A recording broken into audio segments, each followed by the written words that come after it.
Shalom, shalom, mes bien-aimés dans le Seigneur, partout où vous êtes, je vous salue dans le précieux nom de Jésus-Christ. À ce jour, l'honneur m'est échu par l'Éternel de venir partager avec vous la parole de Dieu. Je viens continuer avec l'enseignement que je suis en train de donner sur les 7 combats de Jacob. Bien-aimés dans le Seigneur, nous avons dit dans notre enseignement que dans la vie, il y a 3 grands combats que l'homme fait face. Le premier combat de l'homme, c'est le combat de la destinée. Deuxième combat, c'est le combat de famille ou le combat du sang. Et le troisième combat, c'est le combat que l'homme lui-même peut s'attirer. Alors, bien-aimés dans le Seigneur, nous étions en train de parler du combat de la destinée. Et nous avons dit que par rapport au combat de la destinée, il y a dans ces combats de la destinée 7 autres combats que nous devons faire face. Et nous avons parlé de ces 7 combats de la destinée par rapport à l'homme de Dieu ou le serviteur de Dieu qu'on appelle Jacob. Nous avons dit que Jacob, sur son chemin de la destinée, parce que Jacob avait une destinée prophétique. Il y a une prophétie qui était dite sur sa vie. Il y avait des paroles, il y avait un plan que Dieu avait sur sa vie. Et pour entrer dans ce plan-là, et l'homme qu'on appelle Jacob, qui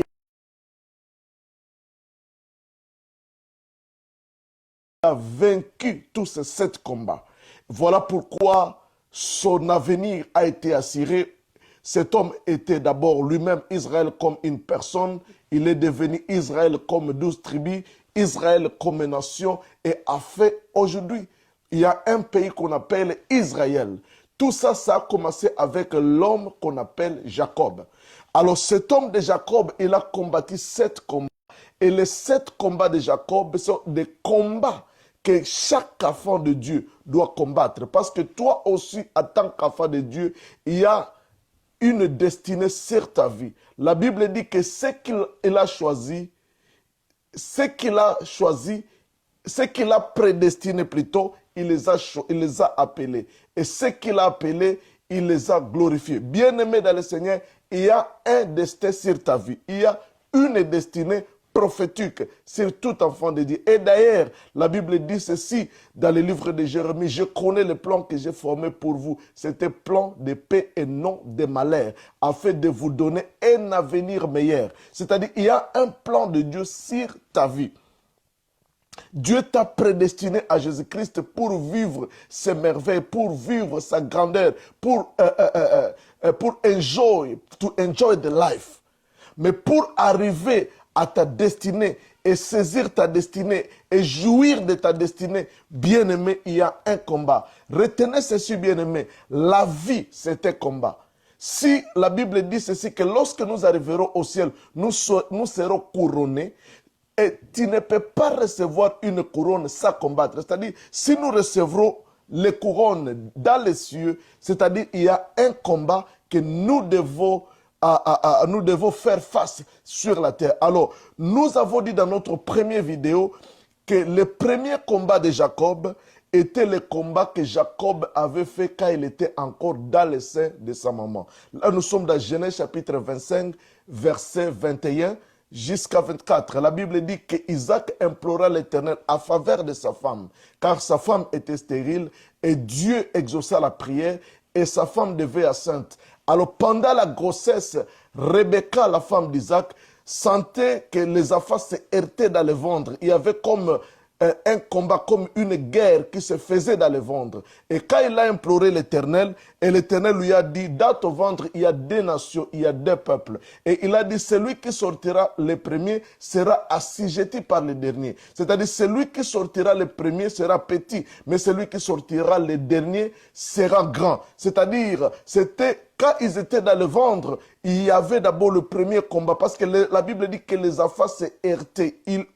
Ces enfants faisaient un combat. Il y avait un combat acharné dans le ventre de la maman de Rebecca. Et c'était le combat entre Jacob et Esaü. Et Jacob, lui, avait attendu la prophétie qui disait que celui qui sortira le premier sera assujetti par les derniers. C'est-à-dire, celui qui sortira le premier sera petit, mais celui qui sortira le dernier sera grand. C'était ça, la parole prophétique. C'était ce que Dieu avait dit à la maman de Jacob.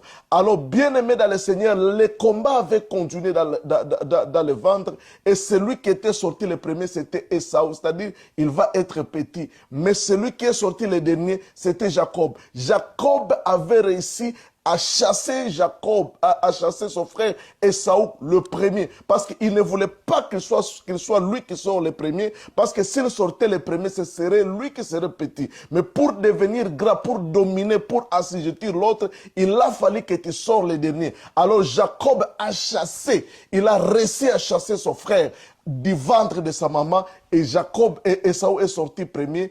Et par rapport à la prophétie, c'est lui qui sera petit, c'est celui qui sera dominé, c'est celui qui est sorti le dernier qui sera grand. Alors nous avons dit que le premier combat de Jacob, c'est le combat de la prééminence. Qui sera premier, qui sera grand?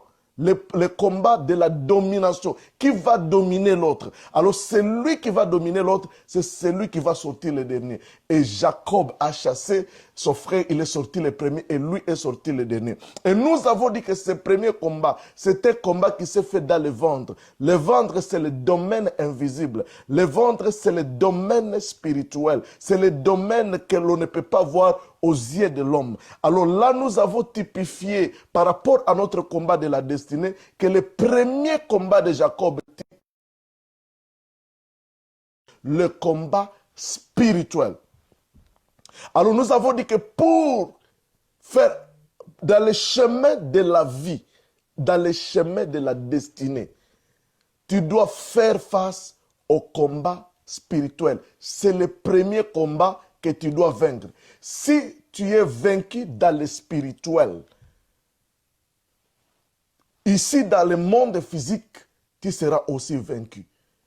La victoire ou les victoires qui devaient arriver dans la vie de Jacob dépendaient de son premier combat, le combat qu'il a fait dans le domaine invisible. Alors nous avons dit que pour réussir, tu dois d'abord réussir dans la spiritualité. Tu dois réussir dans le combat spirituel, dans le monde spirituel. Si tu es vaincu dans le monde spirituel, sur la terre, tu seras vaincu. Dans ta spiritualité. Parce que si tu es vaincu dans le domaine spirituel, ici sur la terre, tu ne réussiras pas. Bien aimé, pour réussir, tu dois d'abord vaincre.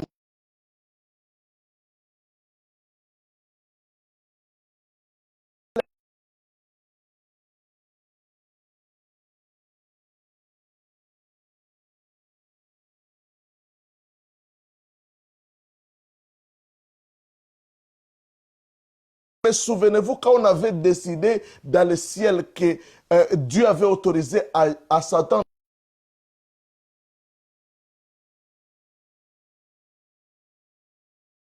dans la vie de Job. Bien aimé, dans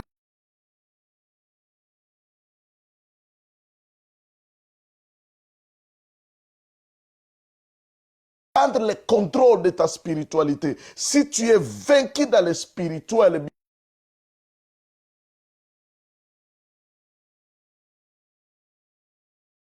même du combat de élever les mains. Josué et l'armée d'Israël étaient vainqueurs. C'est-à-dire la victoire spirituelle. Quand il baissait les mains, c'est Israël qui était vaincu. C'est-à-dire tu dois vaincre spirituellement ou dans le spirituel.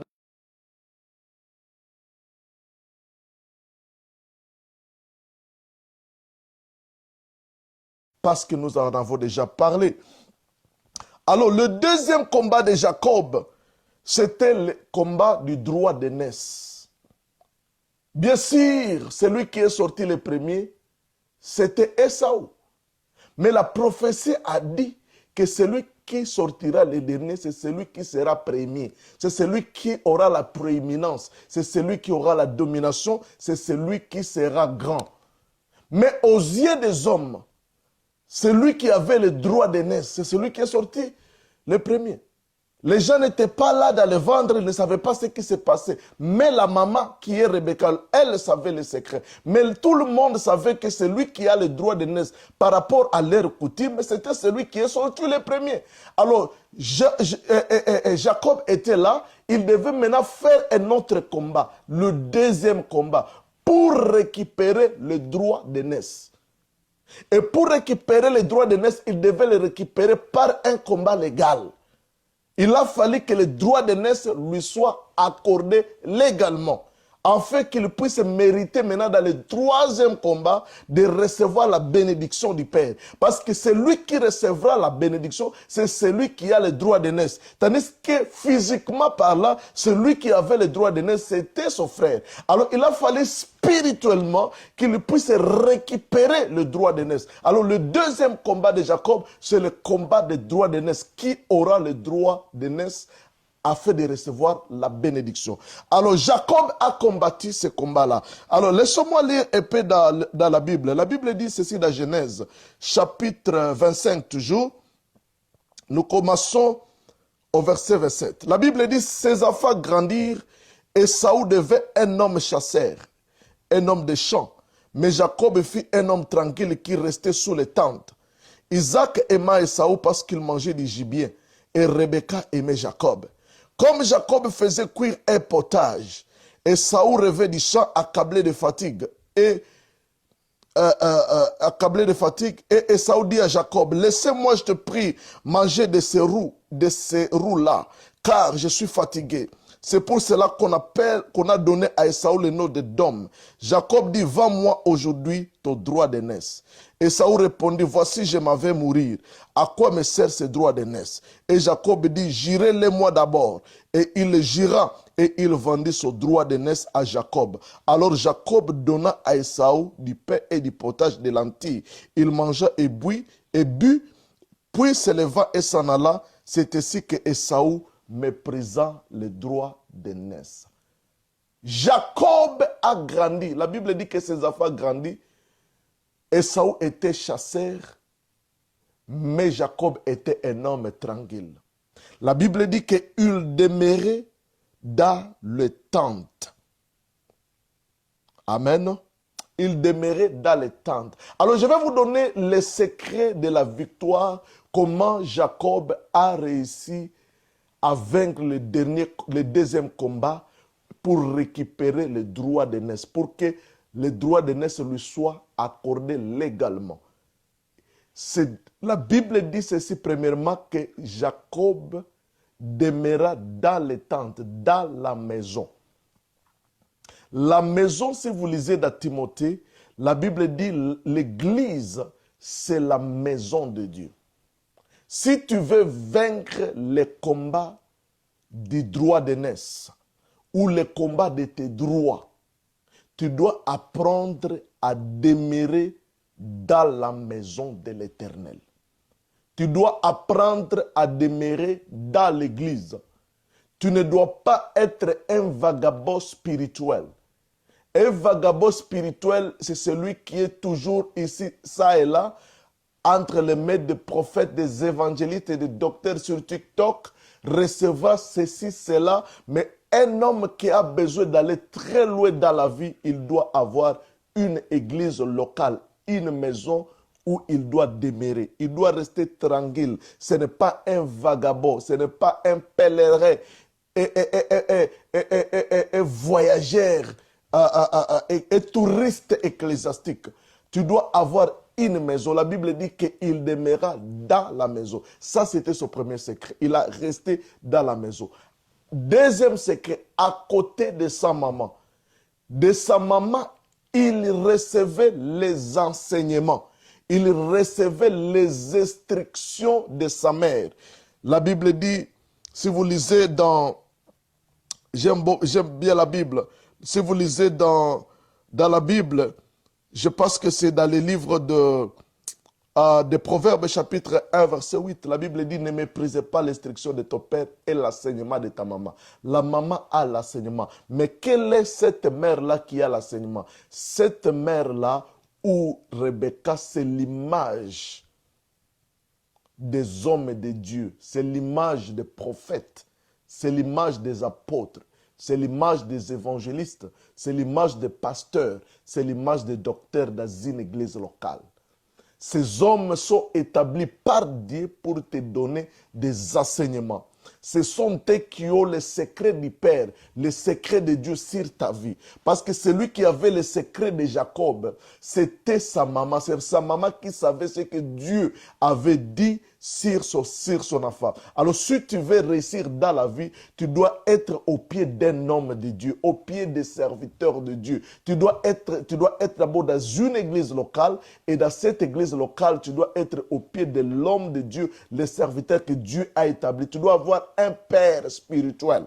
Tu dois avoir, laisse-moi dire même une mère spirituelle. C'est lui qui te nourrit spirituellement jour et nuit par des enseignements qui vont te faire entrer dans ta destinée. Quelqu'un qui n'a pas une mère ou un père spirituel, qui n'est pas encadré dans l'église locale, bien-aimé, il aura beaucoup de difficultés et de problèmes de vivre une vie victorieuse. Bien-aimé dans le Seigneur, tu n'as pas intérêt d'aller ça et là chercher des prophètes et des évangélistes. Tu dois avoir une église locale. Ne dis pas que non, j'ai écouté dans cette église-là, il y a un pasteur là qui fait ceci ou cela. Reste au pied de ton père spirituel. Reste au pied de l'homme que Dieu avait établi sur ta vie. Et c'est lui qui sera comme une mère, qui sera un Rebecca pour toi, qui va te donner tous les secrets nécessaires du Père afin que tu puisses entrer dans ta destinée. Ça, c'était le deuxième secret de Jacob. Il est resté dans la maison et il recevait des instructions de la part de sa maman. Il avait un pasteur, il avait un pasteur, il avait un homme de Dieu, il avait celui qui pouvait appeler comme père spirituel. Troisièmement, la Bible dit que lorsque son frère est revenu du champ, le frère de Jacob Esaü, il avait faim et il voulait manger. Il trouvait que Jacob était en train de préparer son potage. Il a dit, Jacob, donne-moi de ton potage, donne-moi de la nourriture. Je suis très fatigué. Et Jacob lui dit, vends-moi premièrement ton droit d'aînesse. Il lui a adressé une demande. Alors, bien-aimé, troisièmement, pour recevoir ton droit d'aînesse ou ton droit, tu dois le demander. Bien-aimé, en Christ, tu as beaucoup de droits. Tu as droit à la bénédiction. La Bible dit, à Christ, Dieu nous a bénis de toutes sortes de bénédictions. Mais pour jouir de ces bénédictions-là, tu dois d'abord les connaître que c'est ton droit et tu dois les demander. Et là, nous voyons la prière. La prière, c'est un autre moyen qui va te permettre de recevoir ce qui t'appartient. Peut-être tu es malade et la promesse de Dieu, ton droit en Christ, la Bible dit la Bible dit que par ses maîtresses nous sommes guéris. Alors tu dois demander parce que la guérison, c'est ton droit. Tu as droit à vivre la guérison dans ta vie. La Bible dit que Jésus s'est fait pauvre afin que nous soyons riches. C'est-à-dire la richesse, c'est ton droit. Tu dois demander. C'est pas là. Jésus-Christ avait dit, demandez et il vous sera donné. Il a dit même à ses disciples, jusqu'ici, vous n'avez rien demandé. Bien, ta prière.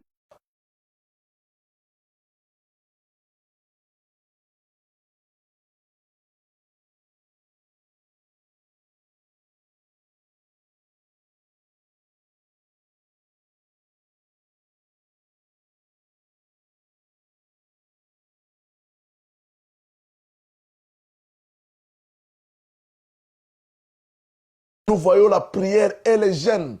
Bien-aimé, tu dois apprendre à gêner. Un chrétien qui ne gêne pas, c'est un chrétien qui sera faible. Un chrétien qui ne gêne pas, il y a d'autres combats que tu ne réussiras pas à vaincre. Tu dois apprendre à sauter la nourriture. Comme Jacob s'était privé de la nourriture, juste pour avoir ce qu'il voulait.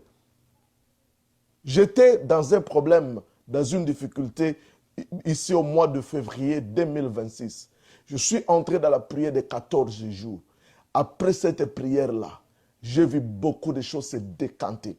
D'abord, ce problème-là s'est écarté et puis Dieu a ouvert de grandes portes de faveur et de bénédictions, tant financières, matérielles, à ma faveur. Pourquoi? Parce que je suis entré dans la prière et j'ai demandé mon droit en Christ par rapport à cette situation-là. Alors, deuxième des choses, la troisième chose que tu dois faire pour jouir de tes droits ou tes droits de naissance, c'est par la prière. Quatrième chose que tu dois faire, la Bible dit que Jacob donna la nourriture à son frère pour recevoir. Ici, nous voyons la loi de la réciprocité, la loi du donner et du recevoir. Bien-aimé, il y a d'autres choses dans le monde spirituel que tu ne recevras jamais si tu n'arrives pas à être une personne qui fait des dons, qui donne des offrandes, qui fait des sacrifices. Bien-aimé dans le Seigneur, la Bible dit « Donnez et il vous sera donné ». Jésus-Christ dit, je donne ma vie pour le recevoir. Pour avoir ce dont tu as besoin, tu dois apprendre à donner les offrandes. Il a donné à Ésaü pour recevoir ce qui était à Ésaü. Bien-aimé, ici, Ésaü peut typifier même les serviteurs de Dieu. Les serviteurs de Dieu sont porteurs d'un héritage. Les serviteurs de Dieu sont porteurs d'une récompense. Les serviteurs de Dieu sont porteurs de la bénédiction. Tu dois apprendre à donner aux serviteurs de Dieu. Parce que les serviteurs de Dieu sont la bouche de Dieu pour parler de sa part et ils sont la bouche de Dieu pour manger de sa part. Et pour recevoir quelque chose de l'homme de Dieu, tu dois donner. Tu dois faire un sacrifice. Tu dois apprendre à te connecter à la grâce qui est sur l'homme de Dieu. Tu peux dire que cet homme de Dieu n'a pas de voiture. Qu'est-ce qu'il va me donner? L'apôtre Paul dit ceci. Nous enrichissons plusieurs quoi que nous sommes pauvres. Bien-aimé, ce mec que vous voyez peut te donner des voitures. Ce mec que vous voyez peut te donner des voyages. Ce mec que vous voyez, cette bouche que j'ai, je peux déclarer des choses et changer la cour des choses dans ta destinée. Te connecter à la grâce de l'homme de Dieu par les offrandes. C'est ce que j'ai tellement tôt, bien-aimé dans le Seigneur, quand je me rencontre avec un homme de Dieu qui a la grâce, quand je me rencontre avec un homme de Dieu, ou si un homme de Dieu fait une prière à ma faveur, ce que je fais, je me connecte à sa grâce par une offrande. Par une offrande. Bien-aimé dans le Seigneur, laisse-moi te dire qu'il y a d'autres choses que tu ne verras jamais dans ta vie.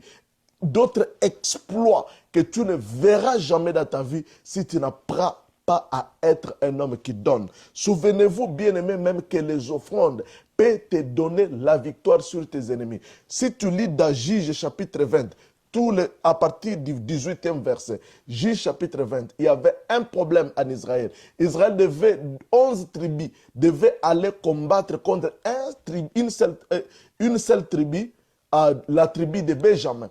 La Bible dit que 12 sont allés auprès du Seigneur. Ils lui ont demandé, Seigneur, est-ce pouvons-nous aller combattre notre frère Benjamin? Et la Bible dit que Dieu a dit allez combattre Benjamin. Quand ils sont allés combattre Benjamin, il fut frappé par les gens de Benjamin. Et ils ont rentré, non Seigneur, nous t'avons demandé, est-ce que nous pouvons aller? Mais pourquoi les gens de Benjamin nous frappent et nous tuent comme ça? Bien-aimés dans le Seigneur, ils sont allés, ils ont prié et Dieu même a exaucé la prière. Ils étaient autour des prophètes et les prophètes ne leur a pas donné l'instruction, mais il leur a dit allez au combat, Dieu est avec vous. Ils sont allés, ils ont combattu, mais il fut vaincu. Pour la deuxième fois, ils sont rentrés auprès du Seigneur. Ils ont dit, Seigneur, est-ce que nous pouvons aller combattre notre frère Benjamin? Dieu a dit, allez combattre. Et ils sont allés, ils ont combattu, il fut tué 18 000 personnes. Pour la troisième fois, ils sont allés auprès du sacrificateur, l'homme qui connaît la loi, l'homme qui connaît les principes du royaume. Ils savent que non, la prière en elle-même ne suffit pas. Il faut que vous puissiez donner à Dieu 2 offrandes. Et la Bible dit, quand ils ont donné des offrandes, Dieu leur a dit, maintenant allez. Et même Dieu leur a donné par la voix du sacrificateur des instructions nécessaires pour aller, comment ils vont faire les tactiques de la guerre. Et quand ils sont allés, après avoir donné les offrandes, la Bible dit qu'ils ont battu les Béjamites et parmi les Béjamites, ceux qui sont tombés étaient aux environs de 20 000 personnes. Pourquoi? L'offrande leur a connecté à la victoire. Il y a des combats dans la vie que tu dois combattre avec les offrandes. Bien-aimé, l'offrande peut amener même la guérison dans ta vie. Souvenez-vous du temps dans 1 Samuel chapitre 5, tu peux lire tous les versets, et le chapitre 6. La Bible dit que les Philistins ont pris l'arche de Dieu. Et quand l'arche de Dieu est arrivée chez les Philistins, et Dieu a frappé les Philistins avec des maladies, des hémorroïdes. Ils ont été frappés, Et ils se sont demandé comment se débarrasser de ces malheurs. Et ils sont allés chez les magiciens.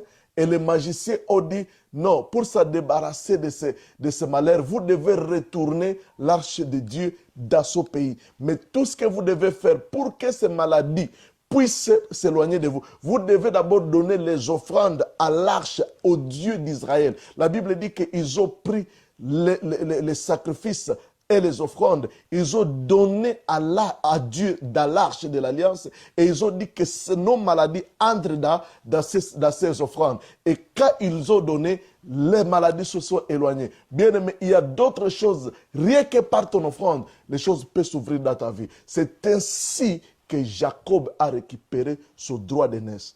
4 principes. Premièrement, il a demeuré dans la maison. Deuxièmement, il recevait des instructions de sa maman. C'est-à-dire, la maison, c'est l'église. Les instructions ou l'enseignement, nous recevons cela de la part de l'homme de Dieu. Troisièmement, c'est par la prière. Quatrièmement, par les offrandes. Il y a un mystère dans les offrandes. Je viendrai avec un autre enseignement qui est intitulé « Le mystère, la royauté » caché derrière les sacrifices. Il y a la royauté derrière les sacrifices. Si tu veux entrer dans ta dimension royale, vivre la royauté que Dieu avait prévue, parce que la Bible dit, je vous donne le pouvoir. Je vous donne le pouvoir. La Bible dit que vous régnerez. Il a fait de nous des rois et des sacrificateurs. Il a fait de nous des rois et des sacrificateurs pour dominer sur la terre. Pour arriver à dominer sur la terre, il faut apprendre à faire des sacrifices. Même les païens font des sacrifices pour réussir dans leurs choses. Des gens, des magiciens, des rose-croix, de tous ces gens qui font des histoires sataniques, diaboliques.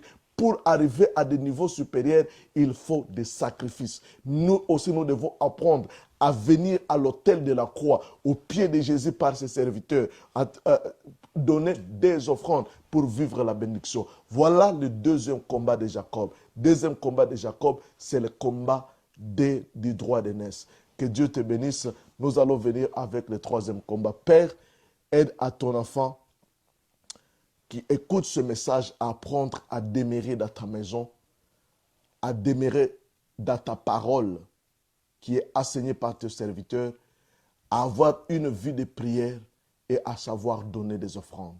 C'est dans le nom de Christ Jésus que je prie. Amen. Que Dieu te bénisse. Amen.